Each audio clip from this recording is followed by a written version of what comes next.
What's going on, everybody? It is the Wednesday show. We are here rocking in this postseason. We got a lot of fun stuff to talk about tonight. See, we got Sarah with us already. What's going on? Wolf Stands in the house. I'm joined by Mike Cristano at Bonzo1273. That's where you can find him on Twitter.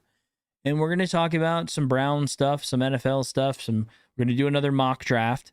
So before we get into everything, as we saw, Mike and I were talking last time. I think we just get right into the mock, right? Let's kick it off with the mock draft, and then we'll kind of go from there. Is that good with you, Mike? Yeah, I'm down. I'm down with anything. All right. So Mike, you are Andrew Berry this week, and we just lost a member of our front office to the Vikings. So we are down a front office person. But we do get compensated for that with 2 third-round picks. I can't believe people weren't all over that. I didn't know this rule existed until I saw it in the Beacon Journal. My dad sent me a text and he's like, "Hey, we're gonna get two third-round picks." Do you know what it cost to get 2 third-round picks? It's costly. It is an expensive, a trade or a draft pick to get 2 third-round picks, and we just get them. And I don't know where we get them. I would have to assume it's at the very end of the 3rd round. Yeah, I'm not sure where. I just know we get 1 and 1 for this year, and then I believe 1 for next year. It's freaking awesome. Yeah. So, I wish him good luck, but I'll take the picks. Really? Yeah. That's amazing. That was Barry's right-hand man, so it brings up the interesting play in terms of the whole Kirk Cousins thing or anybody else for that matter that that we may like, or now in turn he may like. So it's still early, but we'll see. All right. Well, let's go ahead and jump right into the draft. So Draft Simulator 2002.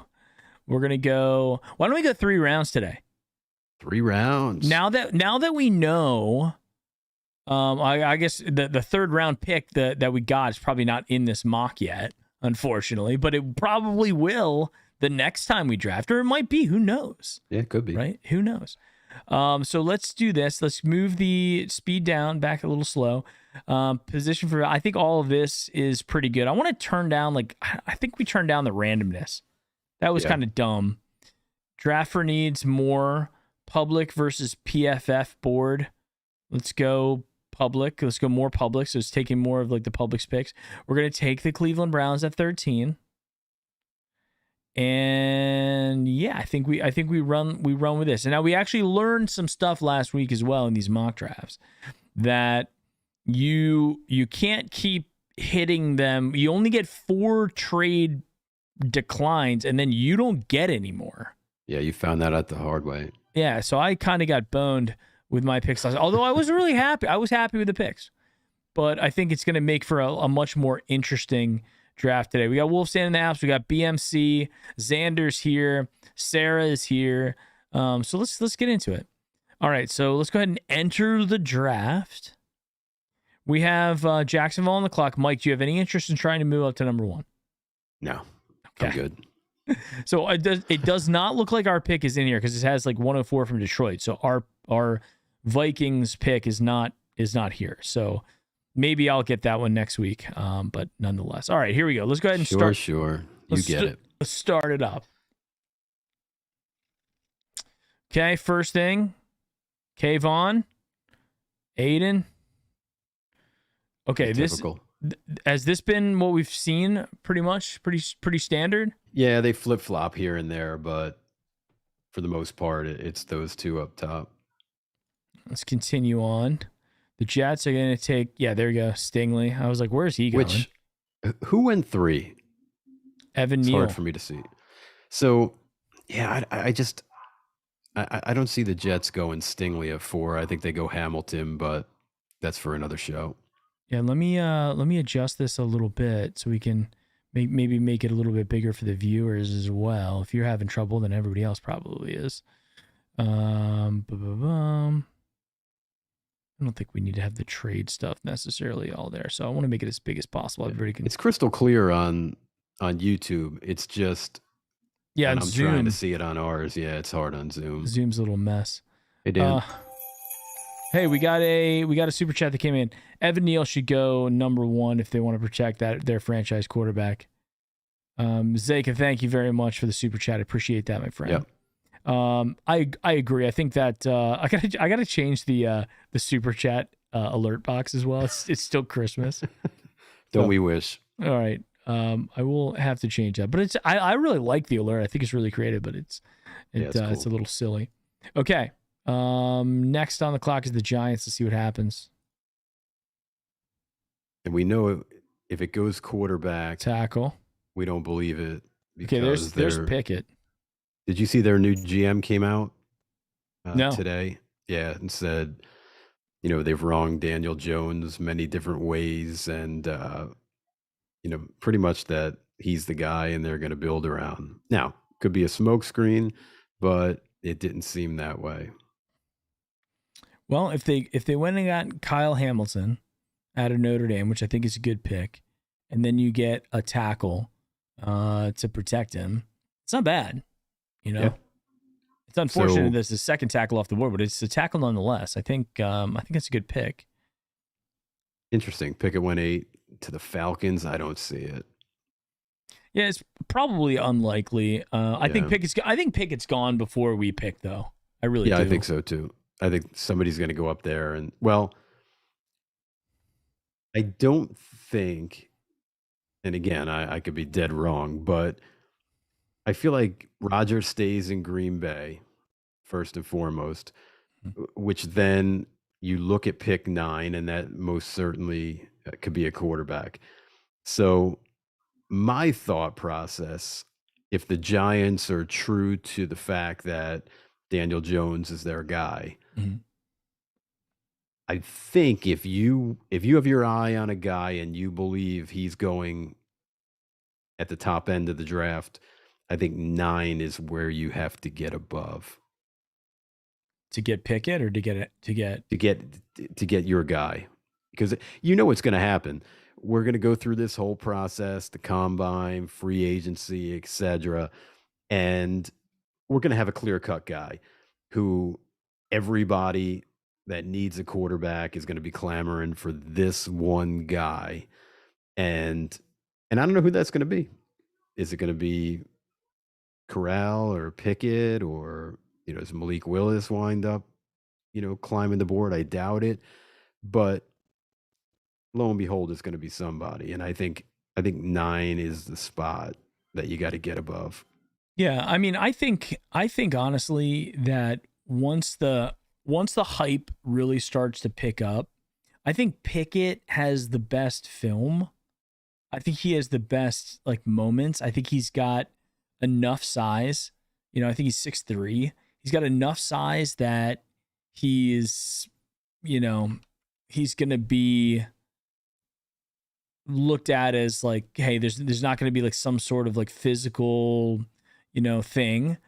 And I think somebody probably will fall in love, and they'll just like they do every year. The Mitch Trubisky, the Jimmy Clausens of the world, they'll be, the hype train will begin to get that, to get the people's eyes on these quarterbacks. It could be Pickett, it could not. If I'm a team out there, the only real quarterback that I think is guaranteed to be successful to a degree, meaning I can see that this guy starting in the NFL, is Pickett. The other guys, I think could be a stretch and could be bad, especially the kid out of North Carolina. I think that guy, who's probably going to go in the first round, I don't see it. I really don't. You're talking about Sam Howell from North Carolina. Yeah. And all the mocks that I have done this week, he's been going to the Steelers at 20. Wow. Steve T, Steve Hayes, what's going on, guys? The interesting thing about Pickett is if you look at his stats, it wasn't until Senior essentially year, right? this year, Yeah. when he threw 42 touchdowns, and I can't remember how many picks it was, but I mean, if you look pre 2021, I mean, his stats are just okay. So Right. And I mean, but that's how it is. I mean, like yeah, you look at a guy like Joe Burrow who lit it up, his last year in college as well, and it's possible to do that. But you've seen other people who have like a great sophomore year come back to their junior year and they regress and they fall out of favor, in the NFL draft. So yeah. all right, let's see. We're kind of in danger territory in terms of where the wide receivers could possibly start getting taken. A lot of the mock drafts, the Denver and or the Jets have taken wide receivers, and I lost out last week on who I wanted. So let's see, because I was going to go London, and let's see if he's still there at number 9. Yeah, he may go 9 or 10. All right, there goes Matt Corral.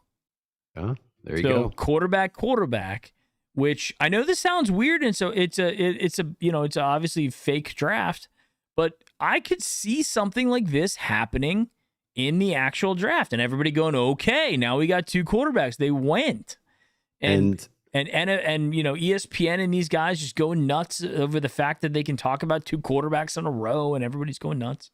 Yeah. And the point that I was just going to make is then, there you go. He went at Pickett goes at 8 and Corral goes at 9. So there you go. 8 is the spot that you got to get up to. I think in reality, though, you could also see, Carolina could be in play. Carolina is Carolina right now, out of all the teams in the top 10, well, other than maybe, I guess, the Texans, but the Texans might just, stick with what they got with Davis Mills. Yeah. But the one team that's in complete flux is the Carolina Panthers. Yeah, I mean, that is, and I forgot they were up there. That's another quarterback needy team. So, yeah, 6 through 9 is where you're going to, at least one is going between 6 and 9, I think. Absolutely. There's absolutely going to be a quarterback in the top 10, and there could be more than one. Now, hopefully this draft stays fairly true and that we don't see like another quarterback going right here. But let's just see what happens with the Jets. Okay, they took a tackle.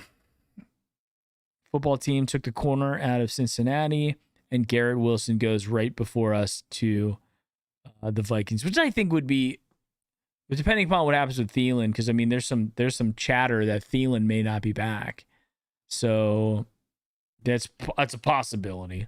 Yeah. All right, so let's look at who you have available in terms of the board itself. You've got Linderbaum. Oh, they have their pictures here now. I don't think they had their pictures before last week. No, I don't remember that either. Yeah, so now we have a little thumbnail. Now you can see, is this guy cool enough? Exactly. To be in my uniform? And you know what? It's just like we're paying for PFF, and we're getting the upgrades. So Linderbaum is there at center, which obviously is not a need position for us this year. Devin Lloyd, the linebacker out of Utah, which would be honestly interesting. It would be interesting to take a linebacker. Yeah. Some of the other guys that I've seen kind of bounce around outside of the wide receiver position. Trent McDuffie I've seen outside of it. Let's see who else. Booth Jr. is going to go in the first round. So a lot of these guys, Desmond Ridder, the quarterback out of Cincinnati, he's been the one guy that I think a lot more people have. He's starting to move up on the draft boards from what I've seen. He's another really kind of interesting guy. Huge guy. He's like 6'6" or something. You know what we need to do for next week? Because now I'm curious. Mm-hmm. Was Wilson, did they have him higher than London? Go to just just the wide receivers. Sure.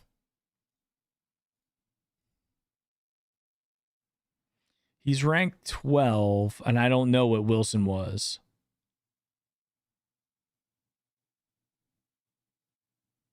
I don't even know if you can see that in PFF.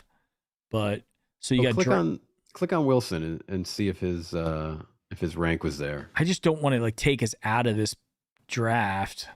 Oh, yeah. I'll tell you what, I'll open it up on a different browser tab. I'm just curious, yeah. I just want to see. I'll just do it on a different browser tab that everybody else can't see necessarily, and I'll just be like, "Hey, go and see if I can do it." So it's just ripping through. Blah blah blah. Okay, now I'm up to.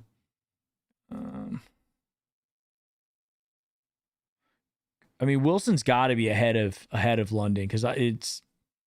I mean, he's bizarre. He's got to be the top guy is per PFF. Yeah, it's just bizarre. Those guys have changed positions for weeks now. Mm-hmm. Yeah. All right, we're on the clock. So we're on the clock. Are you still thinking wide receiver here? Yeah, we're definitely going wide receiver.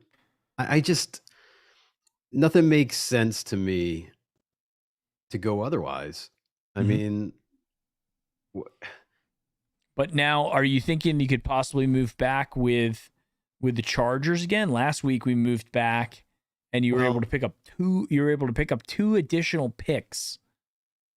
Well, I figured this week I would try and, be more inclusive, meaning I want you to be like, if I'm 1 right now, I want you 1A, right? So I want to hear my thoughts on this? Yeah, I want to be on the same page, the two of us, before we do what we're going to do. So you go through your thought process, and then I'll go through mine. So this is what I'm thinking. Okay. I'm thinking that if we have the ability to pick up another pick in the second round, if we could get 2 picks in the second round, like we did with the Chargers, moving down just a little bit and coming back to the second or possibly even the third, because we are going 3 rounds this week. I think that we have the opportunity to get a Drake London, Jameson Williams, Chris Olave, Treylon Burks, Dotson. I mean, we have a chance to get one of these guys. And the reality is, between all of them, I think they're all going to be very productive pros. I like Treylon Burks. I drafted him last week. There are other. Drake London wasn't available last week. I would have pulled the trigger right away on him. But if we have the opportunity to move down, we might still be able to get a Treylon Burks, get another player, like a tackle, right, that we need, and then also come back and grab Sky Moore, who's another 4.2 guy, I think the fastest guy in the draft, who could play. We could get a 1, or we could get an X and a Y. Well, how sold are you on Drake? I mean, last week you were going to come through the screen. You really wanted Drake London, and we didn't pull the trigger on that one. Now, this week you seem, maybe you still like him, right? He's high on your list, but I almost sense that, you could sacrifice him for some picks and the possibility of getting Treylon Burks. I honestly, depending upon where we end up when we move down, I'd be happier, I think, with Treylon or Olave or even Jameson Williams at 17, and then another wide receiver in the second round, like late second round, early third round. Some of the guys that are going to be there, John Menchie's going to be there probably in the third. Justin Ross might be there in the third. right? David Bell might be there. I mean, these are all guys that I really believe are going to be very productive in the NFL. Now, the one thing about Drake London that I like, and I think the thing that I like the most about him is he is big, he is thick, and he's got a really good 40 time. So just for everybody out there, Drake London is 6'5", 210, and runs a 4.48. That's what I have from NFLDraftBuzz.com. The next closest guy to that size would be Justin Ross at 6'4", 205, so 1 inch and 5 pounds lighter, and he runs a 4.61 as opposed to a 4.48. Now, in the grand scheme of things, is 4.61 that far off from 4.48? It's not really that far off, but it's like every one of those measurables are worse for a guy like Justin Ross, who's like the poor man's Drake London in this draft, right? Yeah, I mean, you look at London, you look at Burks, and those are two guys that they're big, they're fast, and they get separation. So, I mean, could you just think about this? This is what I'm thinking. Like, can you think about having a 6'5" weapon with speed? right. That Well, that right there cures a lot of, I think, some of the deficiencies that we have on this team, which is we do not have a wide receiver that absolutely has to be respected at any time. They can put those guys in the box. If we have a 6'5", 4.48 guy, and who's 6'5", 210, and he has the ability to take the top off of these guys, and a guy that we can throw those corner routes to in the end zone, like a la what we tried to do for many years with David Njoku. I mean, it's points, you know?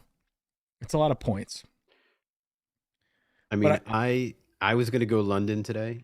However, for the sake of the fun, we can definitely trade down or attempt to trade down with the Chargers and see what we could get in return. You just hope that the Ravens don't sneak a wide receiver at 14, because I could guarantee the Eagles are taking somebody with one of those two picks. They are taking a wide receiver to pair with Devonta Smith. There's no question, because Jalen Reagor, that ship has sailed as far as Philadelphia. Let's do it. Let's trade down. Okay, see what happens. Let's go 13 for 17. And what else are you going to try to grab with this? You're going to try to go into, because 81 gets you into the third round. I don't think they would do it. 49. So they could go, well, you won't be able to get all three.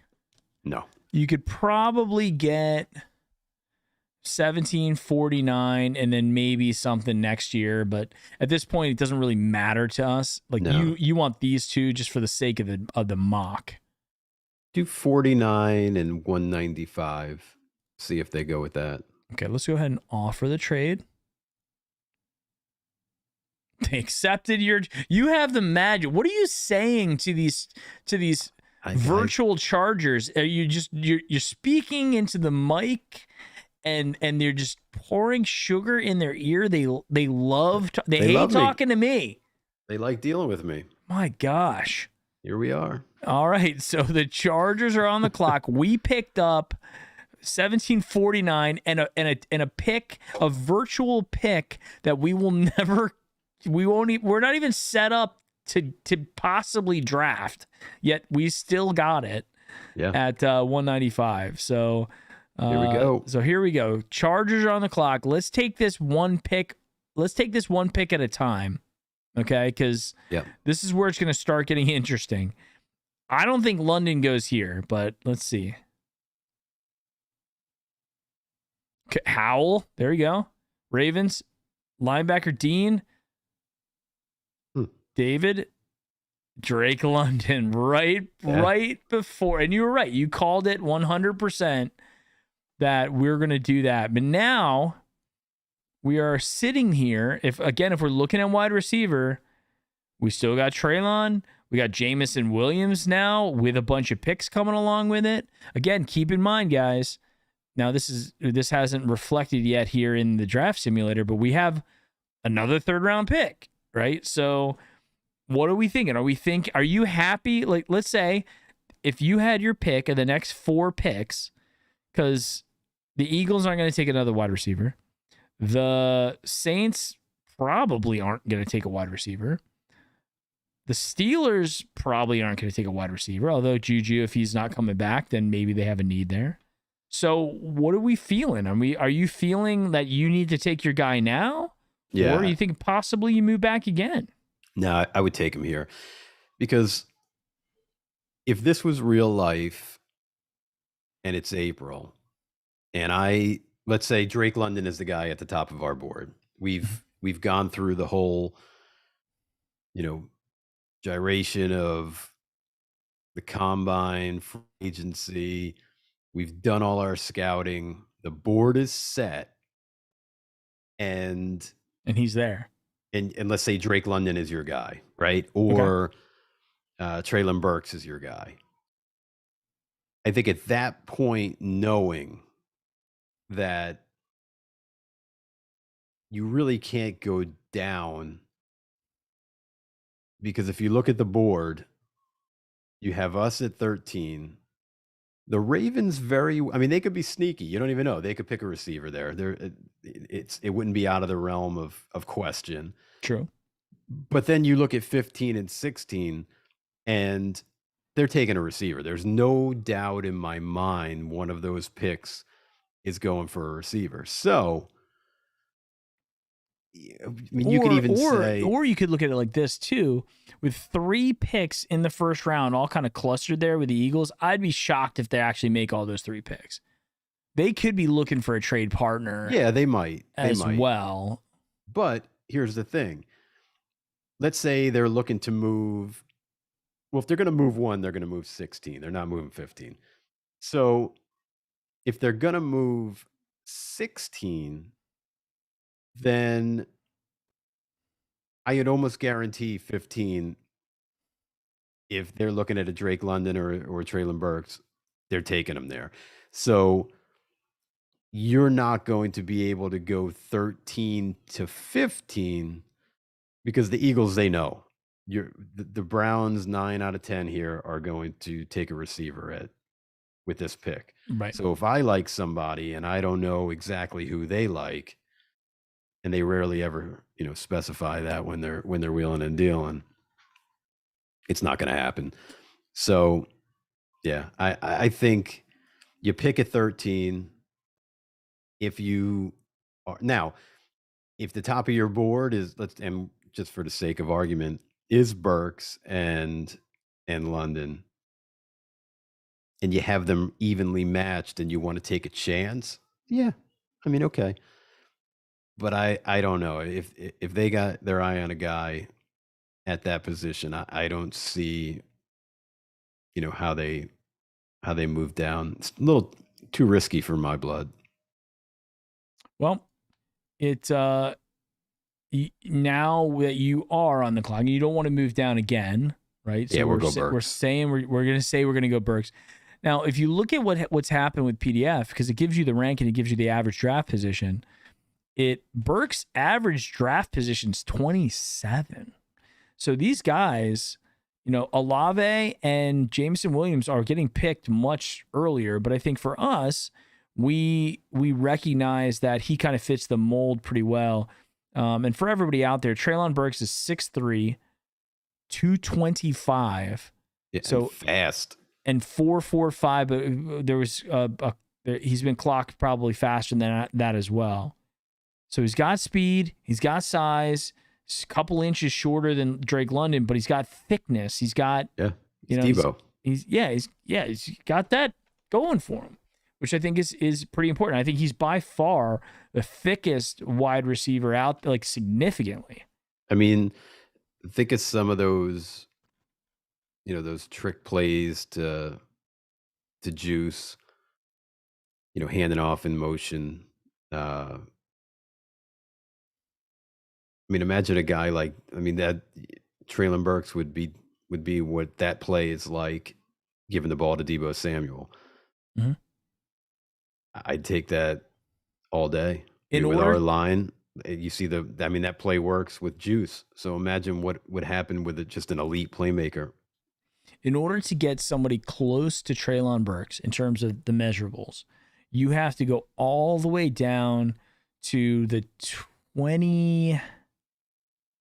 the 32nd ranked wide receiver, who is Jonathan Mingo, who's 6'2", 225.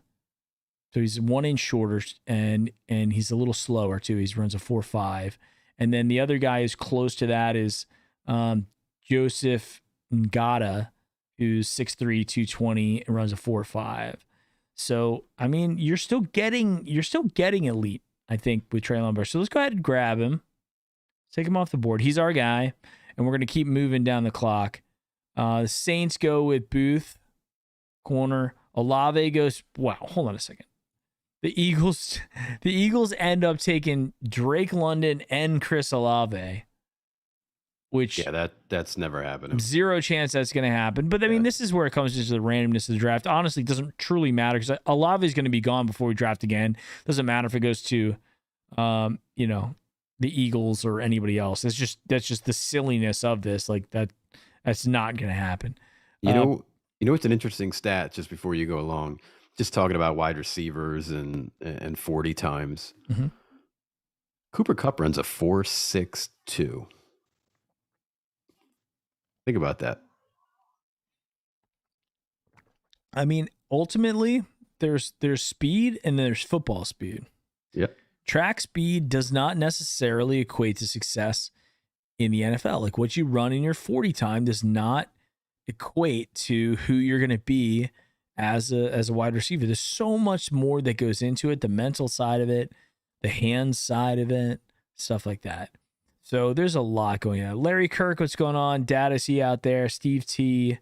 I think I gave Steve a shout out already, but thank you guys very much for hanging out with us. All right, so the Steelers went with Devin Lloyd, linebacker out of Utah.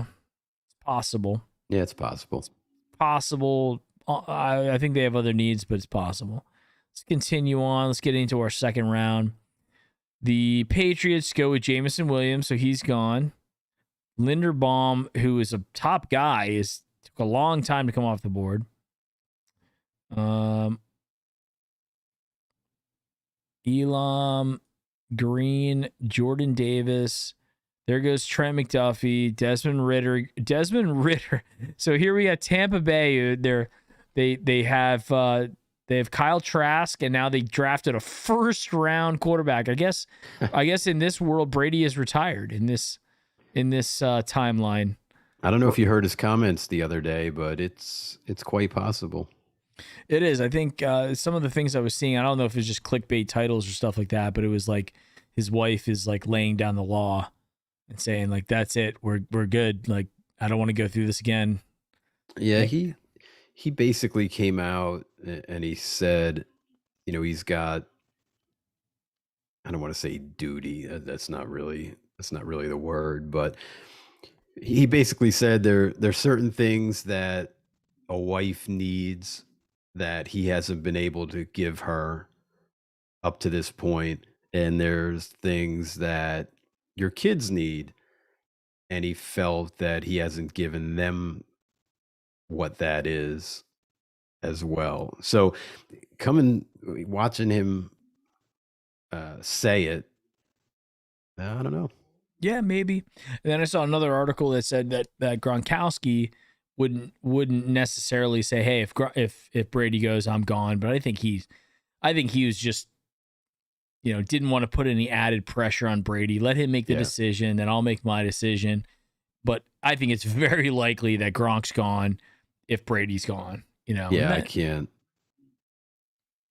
And I think then the kind of dominance from Tampa Bay, they had their year. They got their ring. Yeah. Similarly to what I think is going to happen with the Rams this year. You know, they went out there and they put the super team together similarly to Tampa Bay. And although I think, you know, Stafford's got some more years, some more tread on the tire, but you know, it's Super Bowl or bust. There's no doubt about it. Yeah. So it looks like Desmond Ridder and then Green Bay. So also in this world, you know, here's the interesting thing about that. And I think, again, this is probably, you know, not going to happen. But if in order for them to draft Malik Willis, you've got to have Aaron Rodgers gone, obviously. And they have to say, we've seen enough Jordan Love to go, we made a big mistake. Yeah, that pick's not happening either. It's so bizarre. Yeah, it's weird because I thought I turned down the randomness, and I thought it was.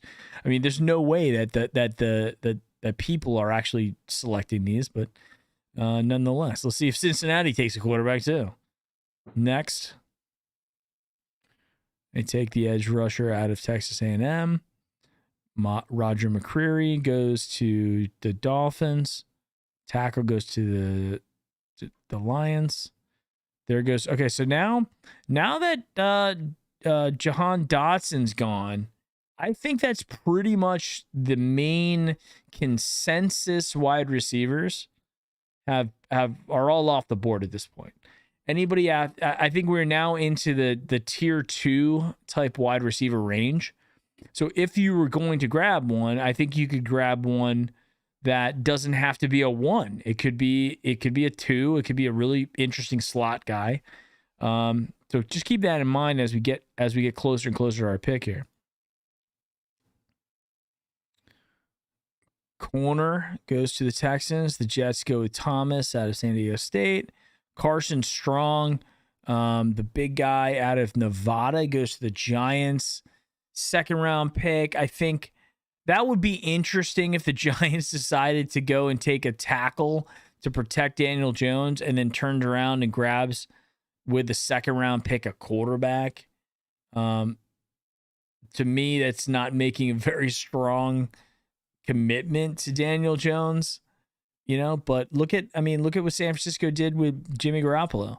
Yep. You know, they ended up taking Trey Lance and didn't even need to play him, and they're in the NFC Championship game. So you can do something like that and still get away with it if you have the rest of the pieces. Which I don't think the Giants have. But anyway, continue on. The Jets tackle.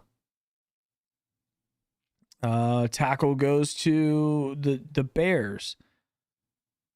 We're getting closer and closer. So I think some of the guys that were on the board for your first pick are still there. Sanders, I think. Okay, you're on the board. All right. We've got, or on the clock, I should say. So looking at the best overall, you've got the safety out of Georgia, who you would be drafting above his position. Devontae Wyatt, who did I draft him last week?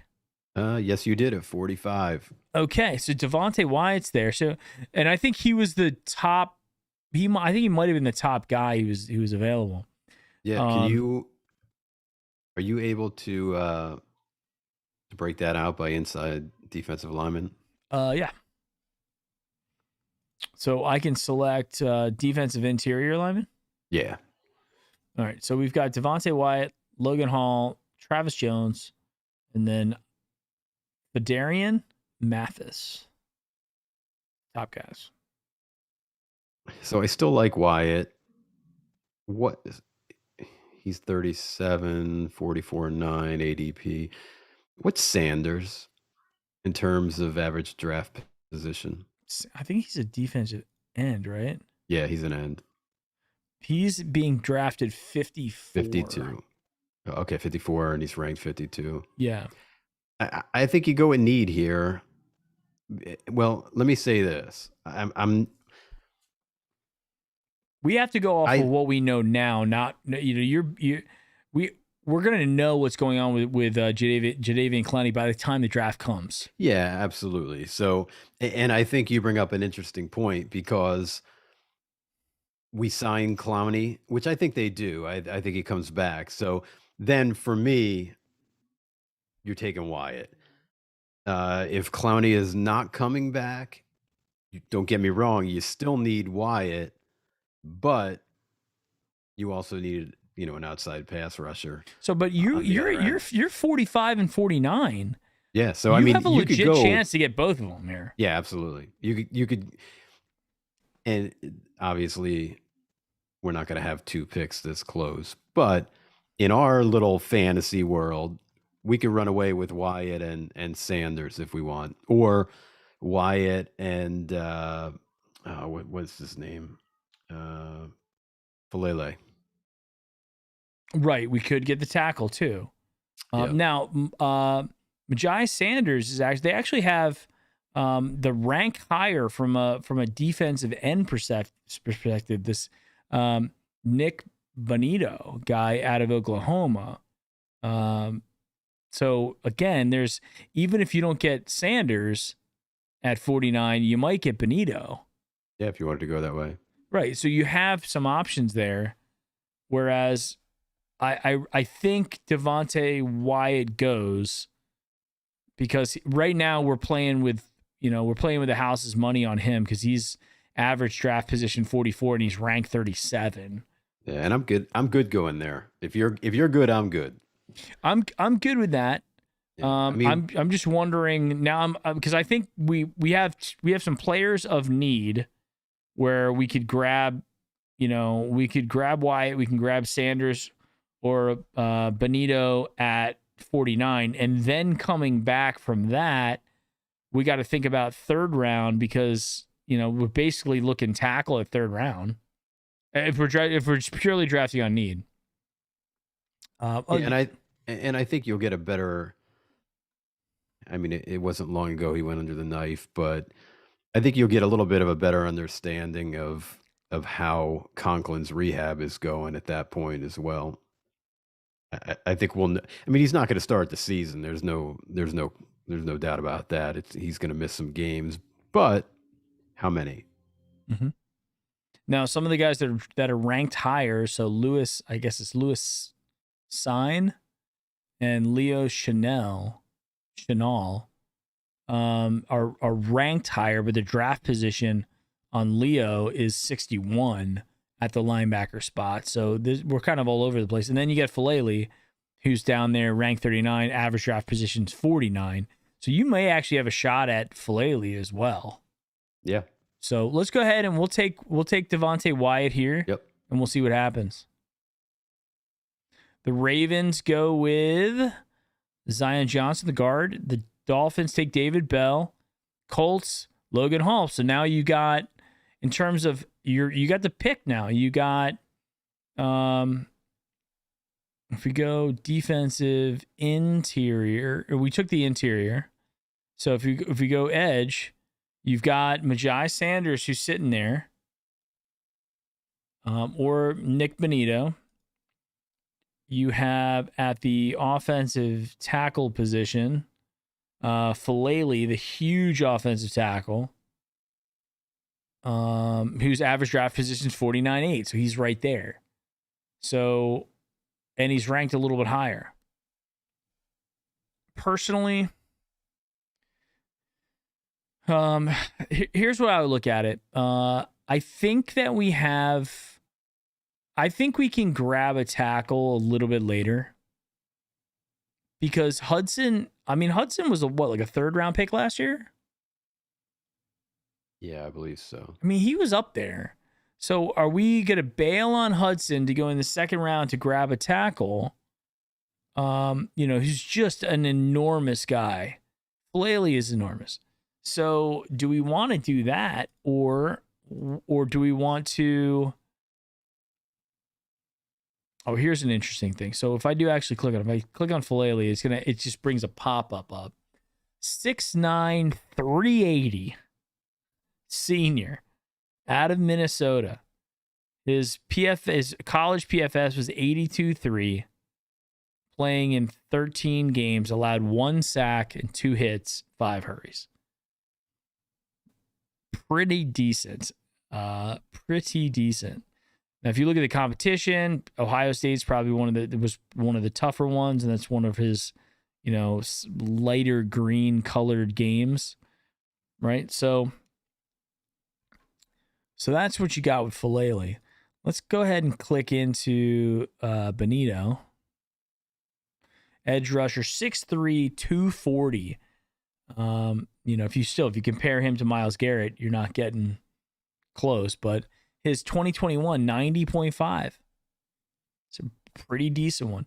Pass rush grade is what he excels at. Run grade's respectable, but he's a pass rushing edge. And then Majai is an 80.2. So a little bit lower actually. So 6'5", 255 though. I mean, that's, again, you can't teach height. That's what it is. Let me ask you this. If we went a total different way here, right? Okay. And Hooper's gone, they cut him, right? You think he outright cut him? Hey, stranger things have happened. Okay. Well, let's say they move off of him, right? Okay. Is Trey McBride from Colorado State? Is he somebody that you would look at? 6'4", 260 at a 94.7. 4.740. Yeah, not a slow guy. He is his receiving grade 95. I'll tell you what. I guess I'm not really sure, because I think with Hooper's potential, he can be, he could be potentially Pro Bowl. And then are we going to go back and grab another tight end when we have Njoku, when we have Harrison Bryant? To add another tight end there is, I don't know. It's interesting to me. Well, look at it this way. If you look at the offense and you look at the coach, it's based around the tight end. So maybe, Hooper is, if he catches the ball, he trips over himself and he falls down. When was the last time you saw Hooper make a catch and then got yak after it? Rare. I can't remember it. So if you're going to run 3 tight ends out there,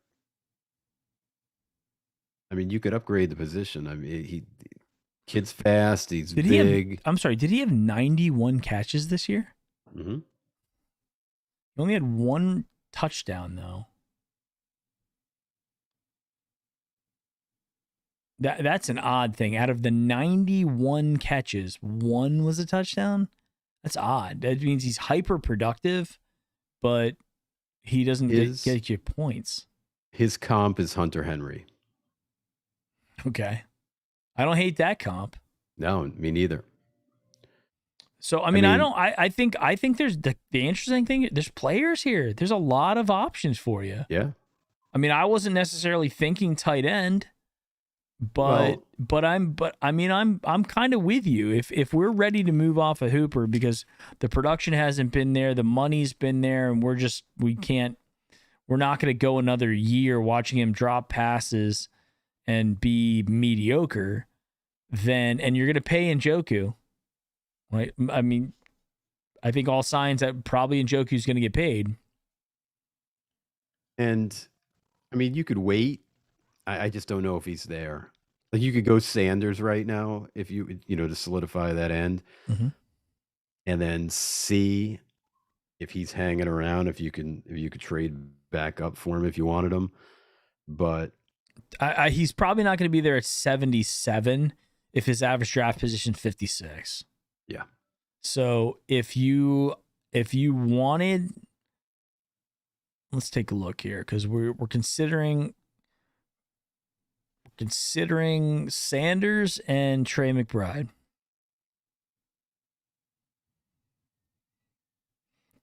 I think both of them are kind of niche positions here for us because, if Clowney comes back, but the thing I like about Sanders is he's young, and he gives us that youth. And he's not, and you know what, Clowney, even if Clowney resigns, he's gonna get hurt. He ain't playing in all 17 games. Are you jinxing him already? I'm just telling. I mean, I'm looking at historical with him, right?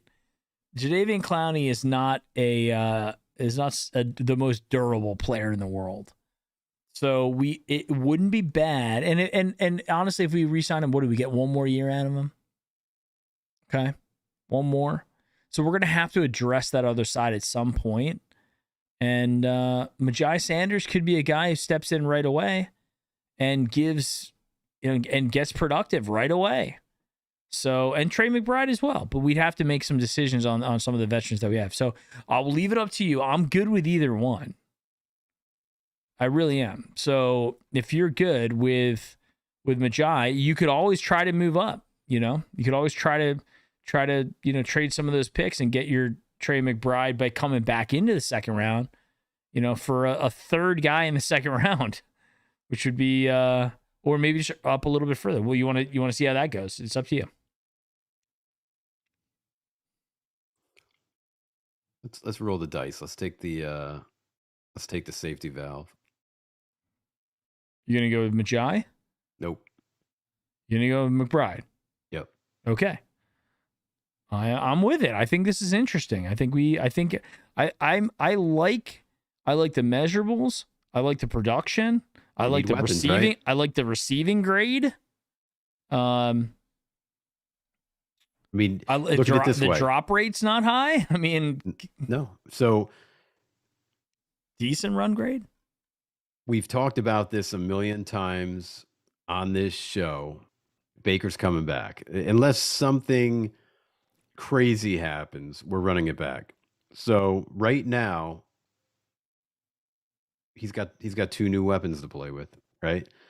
He's got a fast, big tight end. Mm-hmm. And he's got a big, fast wide receiver. Yeah, and we've gone defense in the draft, recently. So now it's time to start addressing those offensive spots. Let's go ahead and take Trey. All right, here we go. Yeah, do it. Boom. All right, let's see when Sanders goes. Christian Harris, linebacker. Lewis Sign out of Georgia. Sanders goes to the Steelers. That could come back to bite us. Of course he does. Kenneth Walker, the halfback, goes to the Raiders. George Pickens. Brandon Smith. Jackson Kirkland. Falele goes 58. Justin Ross goes 59. Windermer. Hall. Kyler Gordon, cornerback. Martin Emerson, corner. Chiefs rounded off with John Menchie. Khalil Shakir. All right, so let me pause here for a second. Now, I think here's in my dream scenario, we address the wide receiver position, we address the interior defensive line position, and we get a speedy slot guy. Well, right now, if I know you the way I think I do, you are chomping at the bit for Sky Moore being on the board, and you are going to be tugging on my shirt. Yes, I'm sitting there going, in the room. Hey, I mean, because if I look here in terms of the guys guys like Menchie, Justin Ross, these guys are projected or ranked lower than Sky Moore, the kid out of Western Michigan. Just to give everybody a little update about Sky Moore, he's 5'10", 195. He runs a 4.24. I mean, he might be able to beat the DeLorean Back to the Future. That's how fast that kid is. Who would be faster, him or Schwartz? Him. Let's put it this way: who would be faster, a better route runner, and a better catcher of the football? I'd say Sky Moore. Austin Schwartz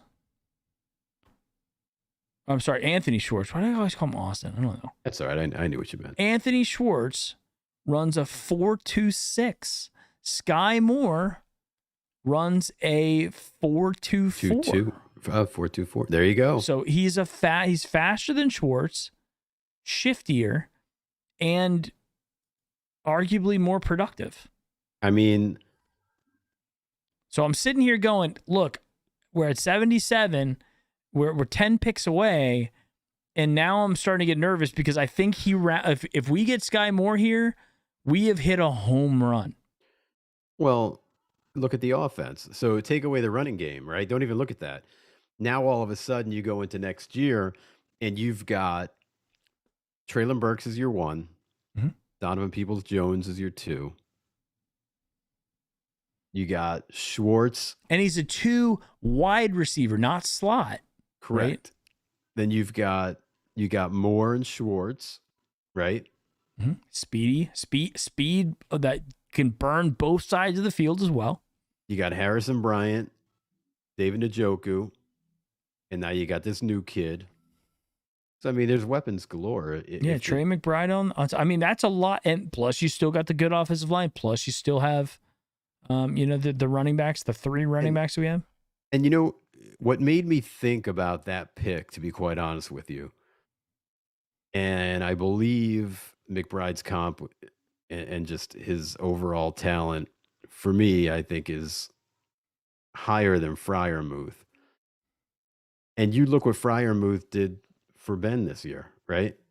I mean, every time he turned around, the kid was making a catch, running for extra yards. He scored that touchdown against us, found a hole in the back of the end zone. So if you can get a good young tight end that can catch and run, it's a nice little safety blanket.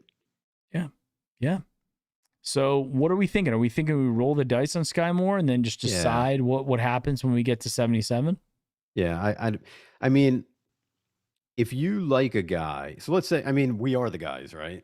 This is our team. That's us. Yeah. This is us. So what I would say to you is if you really like this guy and you don't think that he's going to make it up or, he's going to make it down to us.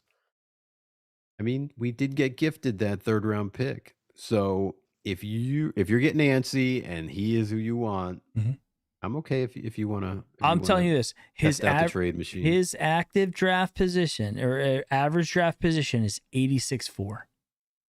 So I think he'll be there. He probably could.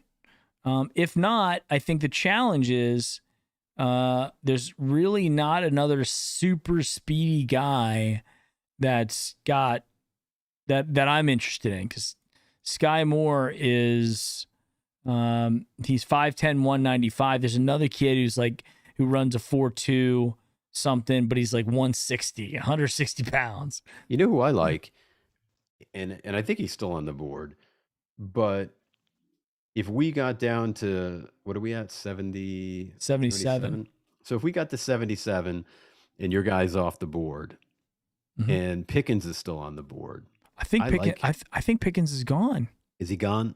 I didn't see him. Yeah, he went 55. Okay, yeah. I like that kid. Yeah. If you take away the injury, he's right in the conversation. All right, I'm with you. Let's roll the dice on Sky Moore. See if we can nab him at 77. He seems to be available. Let's resume. All right, let's do it. Watch he goes. All right, Mathis, Benito, all the way down to deep in round 3. Okay, here's another thing. So there's Wandale Robinson, the wide receiver out of Kentucky. Did Sky Moore go and we just missed it? Just want to go back and check here. We could be talking all this and going, he's gone. No, I didn't see him. I didn't see him either. Okay, he's still there. I don't think so. Okay, now we're 6 picks away. Chicago's on the clock. Let's see what happens.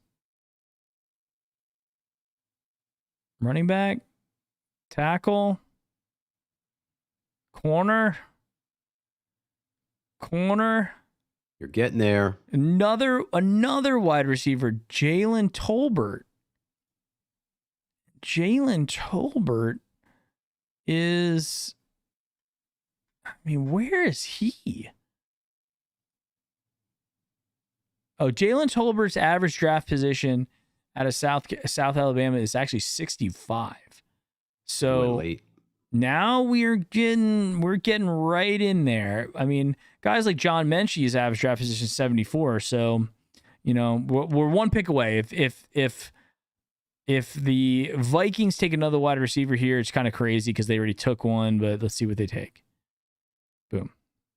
All right. So in terms of what we have available, if we turned around and took, I'm just saying, let's throw out the possibilities here. Best available right now is Leo Chenal, who is ranked 35. Yeah, what's his measurables? 6'2", 261 is a junior. He had a 91.5 in 11 games. Pass rush grade 91, run defense grade 94, coverage 56. That hurts a little bit, but looking at a 40 time. Do we get a 40 time on linebackers? Let me see. If not, I'll look it up. Yeah, you may have to. There's no player comparison. 4.64. So nothing. Not the most hyper athletic from a running perspective, but not slow by any means. No. I mean, if you look at, obviously JOK is our guy, and so is Phillips. So you got 2 out of 3.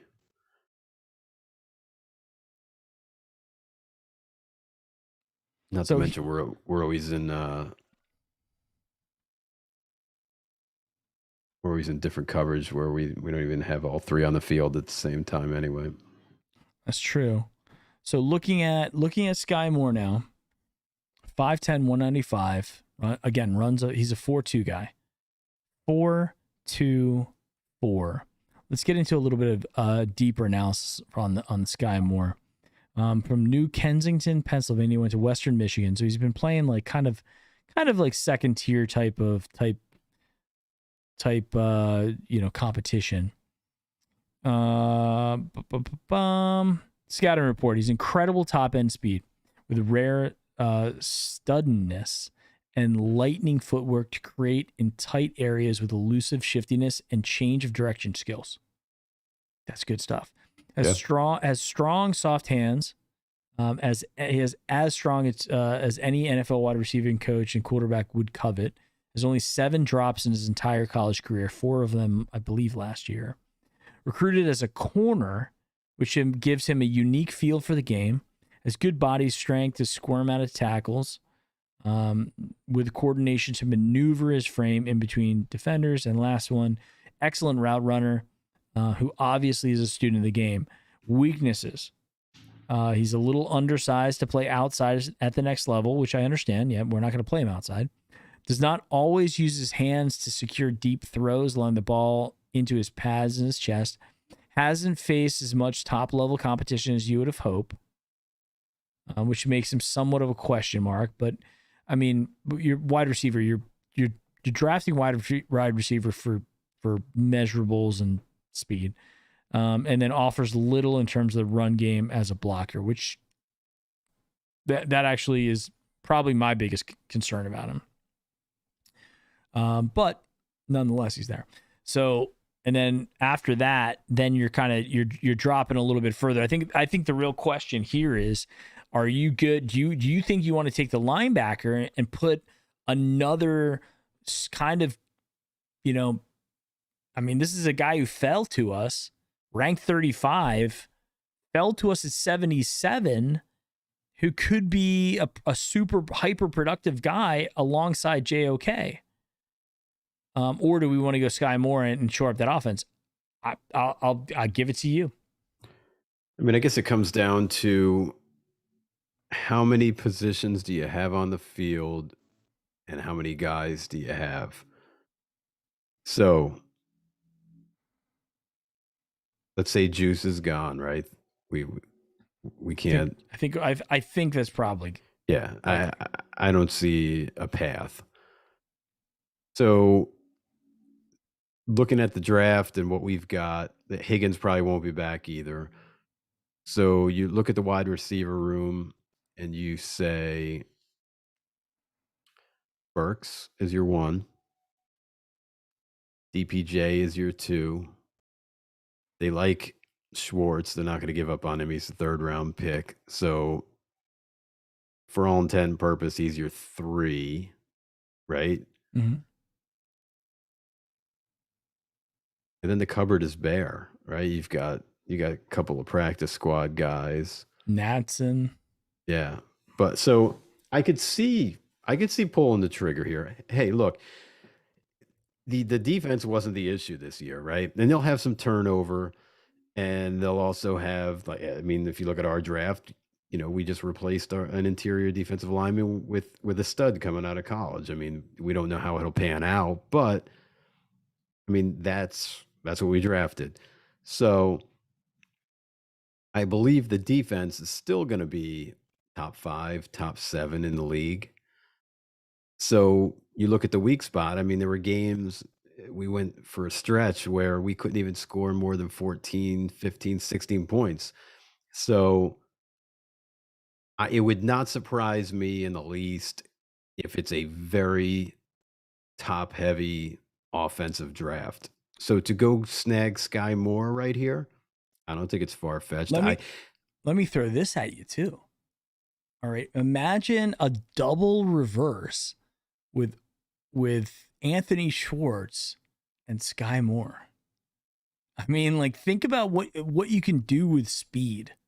And that, if you look at the speed that we're talking about with Sky Moore and with Schwartz, it isn't 4.2 speed is rare in the NFL. It is rare, right, to be able to have that much sprinter speed, right? So I think it's a very reasonable pick to grab that guy at that spot. But again, I mean, if somebody like a top linebacker is there, it's also kind of tough, I just don't see them going linebacker there. If anything, you might be worried about that tackle spot, and you might be looking at an offensive tackle here. Still on the offensive side of the ball, but you go from skill position to the trenches. So let me tell you one other kind of interesting thing about Leo Chenal. Okay. Yep. He, in terms of the linebackers, it's not a very deep linebacker draft. You have Lloyd out of Utah, Dean out of Georgia. The 3rd ranked linebacker in the draft is Leo Chenal. Somehow I'm logged into my other account, and as I was trying to Google Leo Chenal, I typed it in the chat, so I apologize. Now, the other thing too, you got guys like Chad Muma. You got guys like Brandon Smith has already been drafted. A guy who is drafted. I want to say Harris, and like all these other linebackers are gone. Let me look at our draft again. We're just filtering down to the linebacker position. Mel Kiper, okay, has him 7th out of all linebackers. What about Asamoah or Channing Tindall?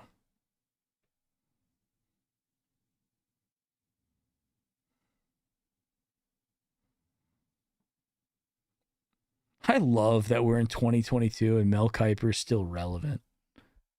Yeah. I haven't heard much of Todd McShay recently. Well, didn't Todd McShay have that incident like on the field where he like appeared to be like drunk? Did he? Yeah, he had like a moment that was like I want to Google Todd McShay.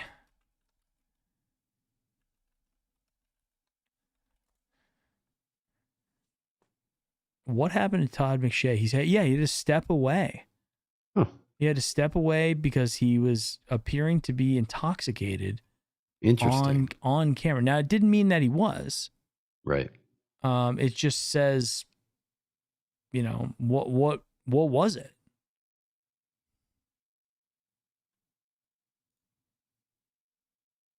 There's a tweet here saying, for those who asked about Todd McShay, who left yesterday's broadcast, this is back in November. It was due to an illness, but he's also looking like kind of chunky and stuff, too. It's weird. I don't know. Yeah, it's wild. So what are we doing? What are we doing with this pick? I would go with your receiver. All right. I think we've analyzed it, and I think we're good. Let's take him.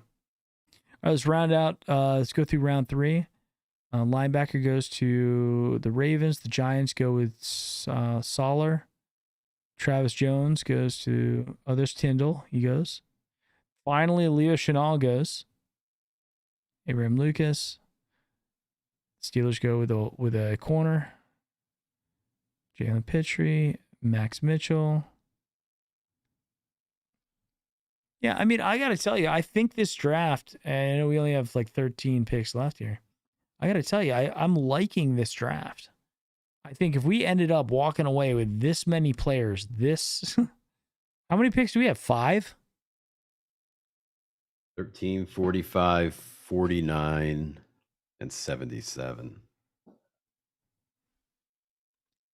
I wish it would give us a draft grade.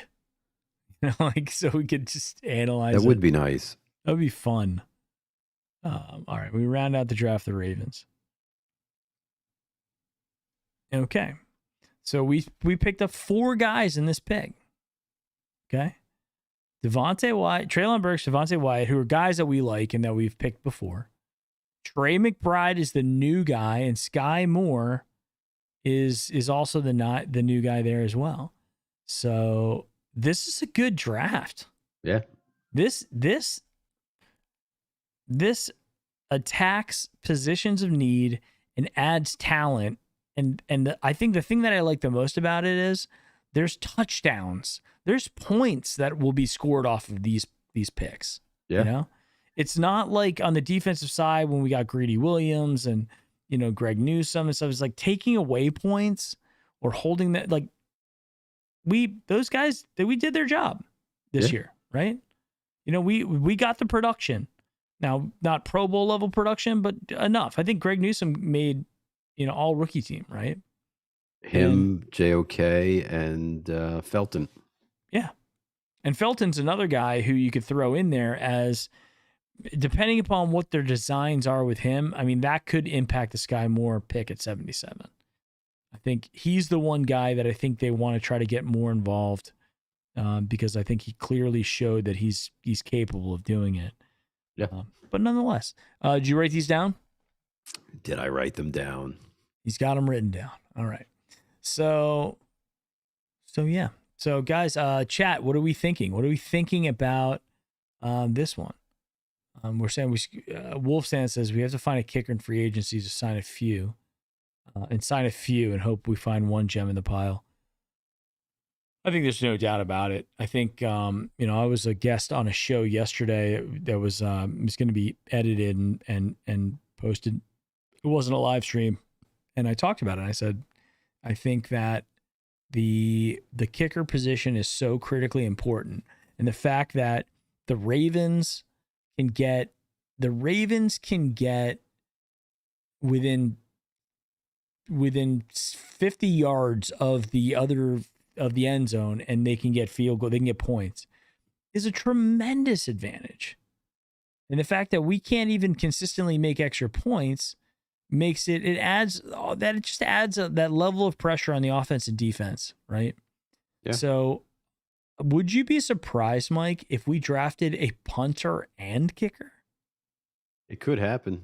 I mean, and I think I might have sent it to you the other day, but I forgot all about that video last year. And then I didn't even realize it was Evan McPherson. Yeah, he sent me that on Facebook.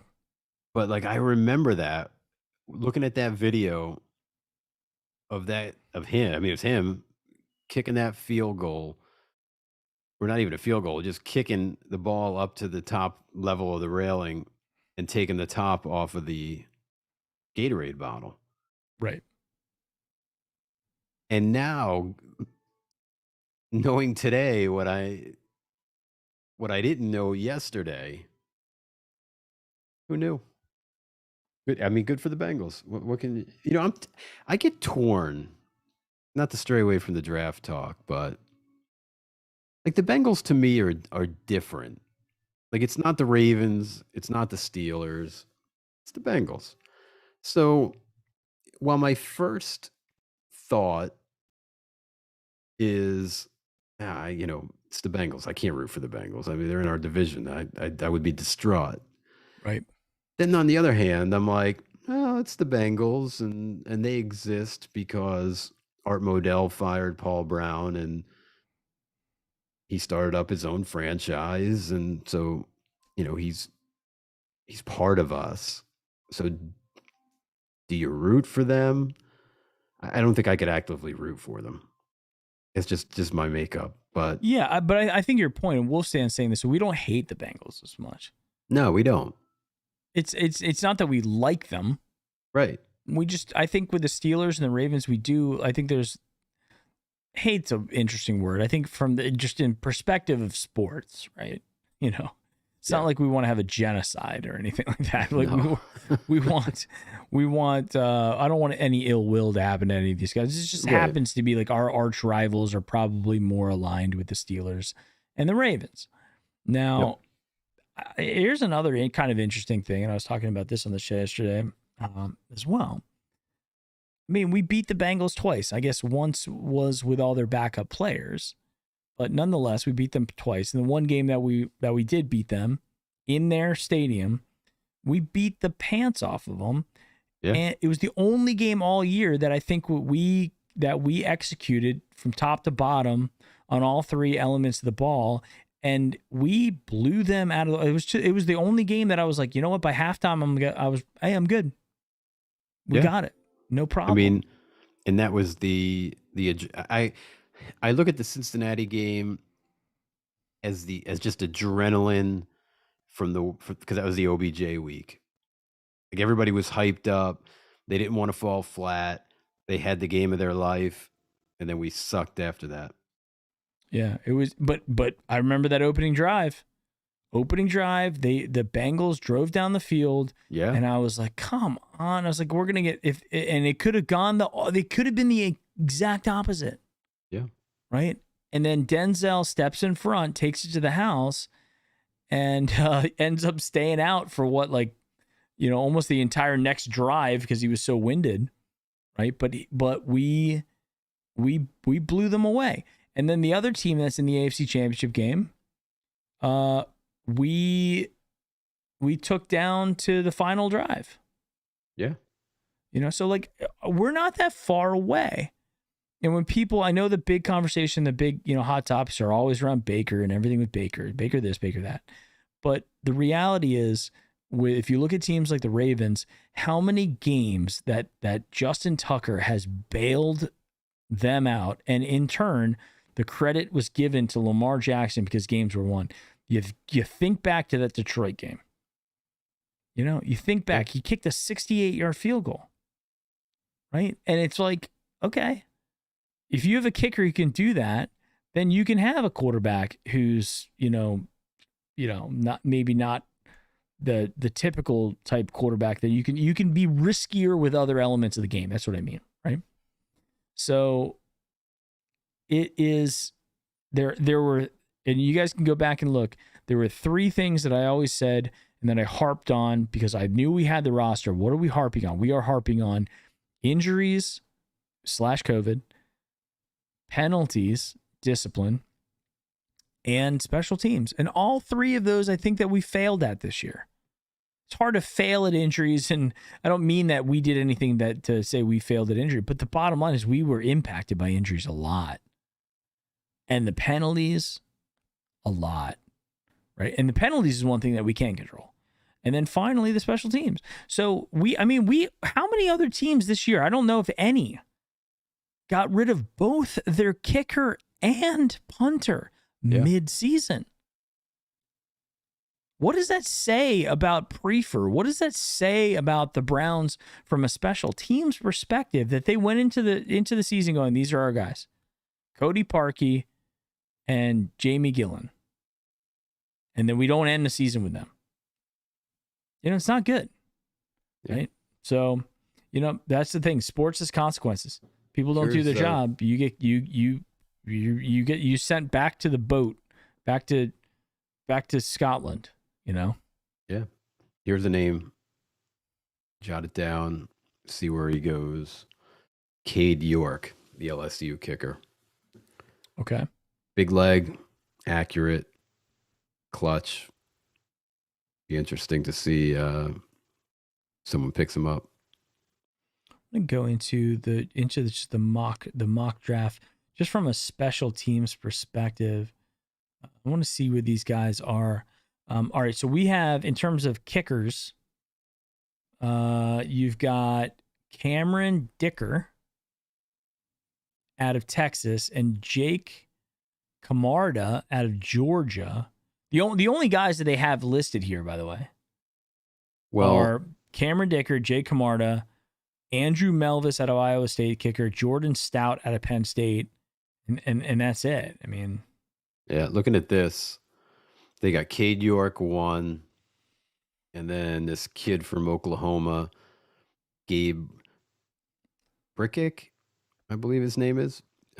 Six of his field goal attempts were 50+ yards, and he hit 4 of them. Career long 56-yarder. Mm-hmm. And they say for him, and they got him ranked second, but they say the ability to boom a field goal from downtown to win a game will help separate him as one of the top kickers in the 2022. This is the LSU kid? That's the Oklahoma kid at 2, Gabe Brickick. And then Cade York. When evaluating kickers, completion percentage is important, but you also want to know if a kicker can come up clutch when needed. York was one of just 3 college kickers that hit a 50+ yard field goal in the final 2 minutes of a game last season. Holds the program's field goal distance record. Smashed a 57-yard field goal through the fog to give LSU a 37-34 win over Florida. Completed 90% of his field goal attempts, including the 56-yarder, and he did not miss a point after attempt all year.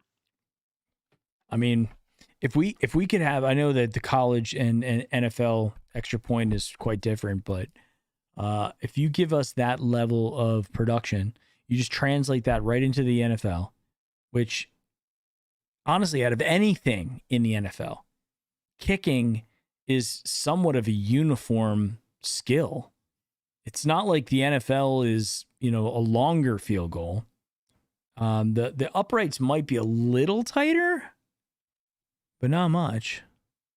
Here's the last sentence for this kid.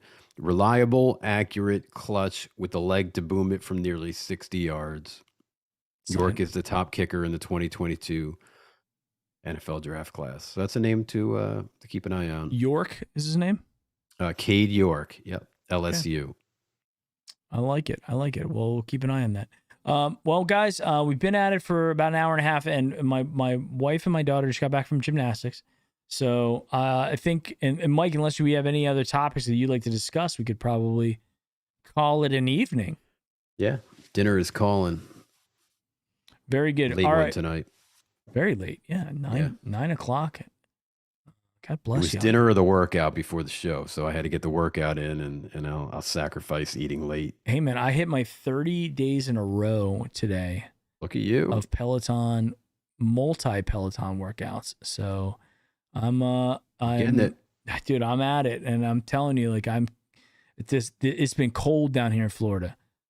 Cold, like in the 40s, low 40s, 41, which for Orlando is bitter.